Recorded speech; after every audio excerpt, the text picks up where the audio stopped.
Good morning, Miss Fricker's class. This is the second part of a very short three-part video, and this is Helen Keller's home where she was born.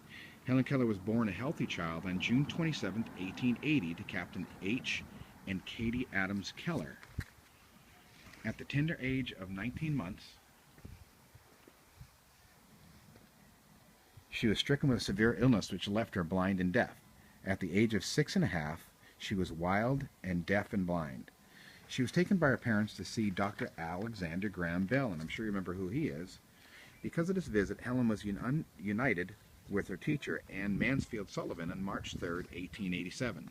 After Helen's miraculous breakthrough at the simple well pump, which we just showed you, she proved so gifted that she soon learned the fingertip alphabet and shortly afterward to write.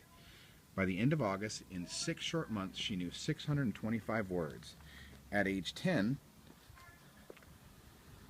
Helen had mastered Braille as well as a manual alphabet and even learned to use a typewriter. By the time she was 16, Helen could speak well enough to go to preparatory school and college. In 1904, she graduated cum laude from Radcliffe College, and the teacher stayed with her class long enough, interpreting lectures and class discussions for her. Helen Keller, the little girl, became one of history's most remarkable women.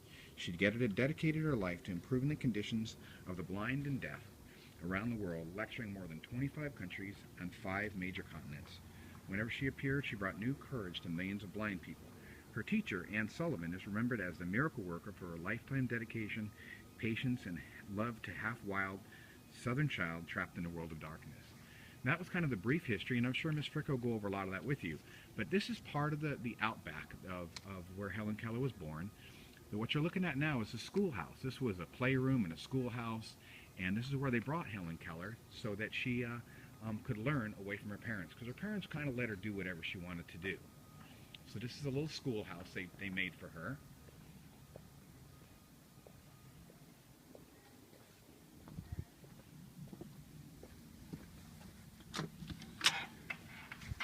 This is what they used for the schoolhouse. This is some of her toys.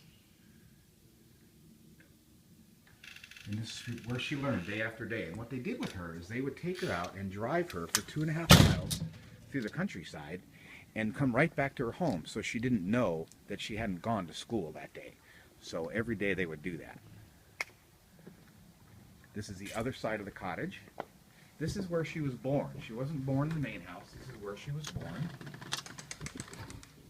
before they turned it into the schoolhouse.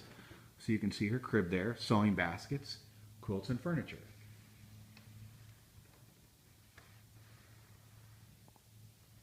Now, a couple of the other buildings you saw were the ice house.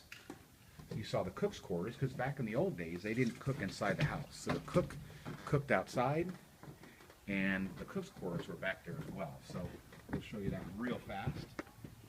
And again, we're seeing the well, and that big building in the back there with the 2 doors, that is the cook's bedroom and where the kitchen is. And to your right is where the ice house is. Pretty interesting, and they just put ice in there and kept it all there. So kids, that's the outside. In a minute, we're going to go inside for the 3rd installation. See you in a minute. Bye, guys.